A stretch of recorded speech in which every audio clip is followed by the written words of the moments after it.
يوم ينفخ في الصور فتأتون أفواجا وفتحت السماء فكانت أبوابا وسيرت الجبال فكانت سرابا إن جهنم كانت مرصادا للطاغين مآبا لابسين فيها أحقابا لا يذوقون فيها بردا ولا شرابا إلا حميما وغساقا جزاء وفاقا إنهم كانوا لا يرجون حسابا فذوقوا فلن نزيدكم إلا عذابا رب السماوات والأرض وما بينهما الرحمن لا يملكون منه خطابا يوم يقوم الروح والملائكة صفا لا يتكلمون من أذن له الرحمن وقال صوابا ذلك اليوم الحق فمن شاء اتخذ إلى ربه مآبا إن أرسلناكم يوما قريبا يوم ينظر المرء ما قدمت يداه ويقول الكافر يا ليتني كنت ترابا صدق الله العلي العظيم. ایک بآواز بلند نعرہ صلوات. آپ حضرات کی سماعتوں کو اپنی طرف کرنے کے لیے مجلس کے لیے ایک دو روایاں آپ کی خدمت میں پیش کرنا چاہتا ہوں اجازت کے ساتھ. سرکار وہ بے شعور ہے اب اس سے کیا خفا ہونا، وہ بے شعور ہے اب اس سے کیا خفا ہونا جسے نصیب نہیں ہے حسین کا ہونا، جسے نصیب نہیں ہے حسین کا ہونا. حسین سجدے میں سر رکھ کے پوچھتے ہوں گے، حسین سجدے میں سر رکھ کے پوچھتے ہوں گے الہی کیسا لگا آپ کو خدا ہونا، الہی کیسا لگا آپ کو خدا ہونا. ابو تراب کا بیٹا اگر اشارہ کرے، ابو تراب کا بیٹا اگر اشارہ کرے زمین چھوڑ کر محور بلند ہونے لگے، زمین چھوڑ کے محور بلند ہونے لگے. یہ سر جھکائے جو قیدی خاموش بیٹھا ہے، یہ سر جھکائے جو قیدی خاموش بیٹھا ہے، کرے خطاب تو منبر بلند ہونے لگے. آئیے درگاہ بسم اللہ. لا حول ولا قوة إلا بالله العلي العظيم. أعوذ بالله السميع العليم من الشيطان اللعين الرجيم. بسم الله الرحمن الرحيم. الحمد لله رب العالمين والصلاة والسلام على صاحب التاج والمعراج والبراق والعلم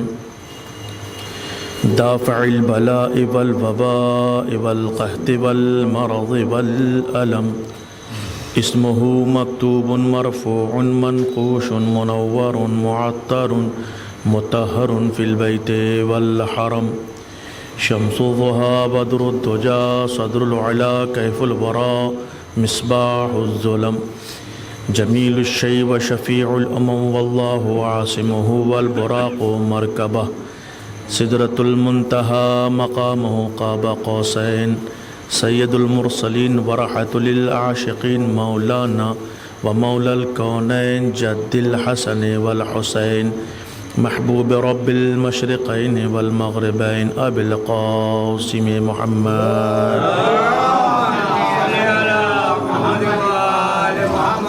وعلى أهل بيته الطيبين الطاهرين المعصومين المظلومين ولعنة الله على أعدائهم أجمعين.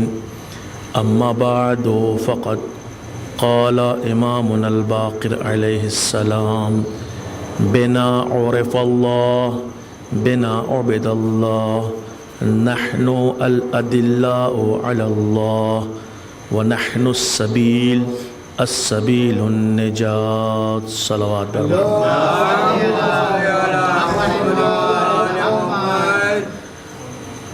بزرگان ملت، برادران ایمانی، دوستداران سرکار سید الشہداء، پوری کائنات میں اب بھی اور ان ایام میں صرف ایک ہی صدا گونج رہی ہے اور وہ ہے صدائے یا حسین. یقیناً آپ جب سے محرم کا چاند نمودار ہوا ہے اور آج تک مستقل مجالس میں شرکت کر رہے ہیں، کبھی کسی عزاخانے میں، کبھی کسی عزاخانے میں، مختلف مقامات پر مجالس میں شرکت کریں، لیکن آپ نے ہر جگہ ایک چیز ضرور غور کی ہوگی کہ مجلسیں ہر جگہ ہو رہی ہیں، ذکر ہر جگہ ہو رہا ہے، لیکن کمال کی بات تو یہ ہے کہ جہاں جہاں مجلس ہو رہی ہے وہاں ذاکر تو بدلتا ہوا نظر آ رہا ہے، ذکر بدلتا ہوا نظر نہیں آ رہا۔ ذکر کا مرکز، ذکر کا معیار، ذکر کا منبع اور وہ ماخذ جہاں سے ذکر حاصل ہو اور جو مقصد ہے ذکر کا، وہ ذکر کیا ہے؟ حق کا ذکر ہو، حق کی گفتگو ہو، اور حق قرآن و اہل بیت سے بڑھ کر کچھ بھی نہیں ہے۔ ایک صلوات پڑھیں بر محمد۔ قرآن و اہل بیت سے بڑھ کر حق خدا کی نگاہ میں کچھ بھی نہیں ہے، کیونکہ یہ قرآن وہ ہے جو کہ انسان کی ہدایت کا واسطہ اور راستہ ہے، وسیلہ ہے۔ قرآن نور ہے، قرآن شفا ہے، قرآن ہدایت ہے، لیکن عزیزان محترم ہمارے پاس ایک قرآن وہ ہے جو کہ خاموش قرآن ہے، اور ایک قرآن وہ ہے جو کہ بولتا ہوا قرآن ہے، جسے ہم اور آپ قرآن صامت اور قرآن ناطق سے جانتے ہیں۔ قرآن صامت اور قرآن ناطق کو، صامت اور ناطق کا معنی بچوں کی وضاحت کر دوں کہ صامت وہ ہے جو کہ خاموش رہ کر ہدایت ہو، خاموش رہ کر نور ہو، خاموش رہ کر شفا دے، خاموش رہ کر بشیر ہو، خاموش رہ کر نذیر ہو، خاموش رہ کر رحمتوں کی دعا کرے، اور خاموش رہ کر لعنت بھی بھیجے۔ توجہ۔ لیکن قرآن ناطق وہ ہیں جن کا کردار، جن کی رفتار، جن کی گفتار، جن کی آواز، جن کا قدم، جن کے ہر حرکات و سکنات نور ہیں، ہدایت ہیں، شفاعت ہیں، شفا ہیں، بشیر ہیں، نذیر ہیں، بول کر ہیں۔ عزیزان محترم، اب سوال یہ ہوتا ہے کہ کیا دلیل ہے کہ ایک قرآن صامت ہے، دوسرا ناطق ہے؟ عزیزان محترم، ایک صامت ہے، وہ توجہ چاہتا ہوں۔ قرآن صامت اور قرآن ناطق میں کیا فرق ہے؟ قرآن صامت وہ ہے، جملے کی قدر کیجئے گا کہ قرآن صامت وہ ہے جس میں قرآن ناطق کے تمام فضائل سمیٹ دیے گئے ہیں۔ توجہ۔ قرآن صامت وہ ہے جس میں قرآن ناطق کے تمام فضائل سمیٹ دیے گئے ہیں، اور قرآن ناطق وہ ہے کہ جس میں قرآن کی آیتوں کو بکھیرا جائے تو قرآن ناطق سامنے آتا ہے۔ توجہ ہے نا؟ قرآن صامت میں کون ہے؟ قرآن ناطق کے فضائل۔ اور قرآن ناطق کیا ہے؟ قرآن ناطق وہ ہے کہ جس میں قرآن صامت کی آیات ہیں۔ لیکن عزیزان محترم، ہمیں سمجھنا پڑے گا، لوگ ہم سے پوچھتے ہیں کیا دلیل ہے کہ قرآن صامت ہے، جو طاق پہ رکھا ہوا ہے، جو جزدان میں بند ہے، جو محراب میں رکھا ہوا ہے، وہ قرآن صامت ہے، اور جو اہل بیت ہے وہ قرآن ناطق ہے۔ اس کی دلیل کیا ہے؟ دو دلیلیں آپ کے سامنے پیش کر رہا ہوں۔ پہلی دلیل یہ ہے کہ خود غالب علی کل غالب، مطلوب کل طالب، حضرت علی ابن ابی طالب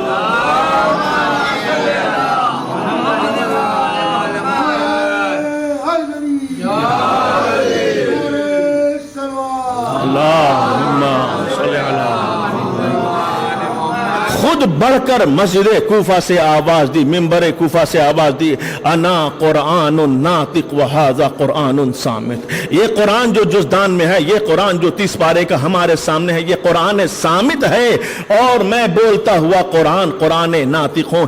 ابھی بھی اگر کسی کو یقین نہ ہو تو ذرا تاریخ کی 2 جنگوں کو اٹھا کر دیکھیں، اور 2 موقع کو اٹھا کر دیکھیں، 2 مرحلے کو اٹھا کر دیکھیں، اس زمانے میں جائیں کہ جہاں پر قرآن صامت کو نوک نیزہ پر اٹھایا گیا اور قرآن ناطق کو بھی نوک نیزہ پر اٹھایا گیا۔ صفین میں قرآن صامت کو نوک نیزہ پر اٹھایا گیا، کربلا میں قرآن ناطق کو نوک نیزہ پر اٹھایا گیا۔ جو خاموش تھا، صامت تھا، وہ صفین میں خاموش رہا، جو ناطق تھا وہ کربلا سے کوفے سے شام سورہ کہف کی تلاوت کرتا ہوا نظر آ رہا تھا۔ ایک صلوات پڑھیں بر محمد۔ تو عزیزان محترم، قرآن ہے،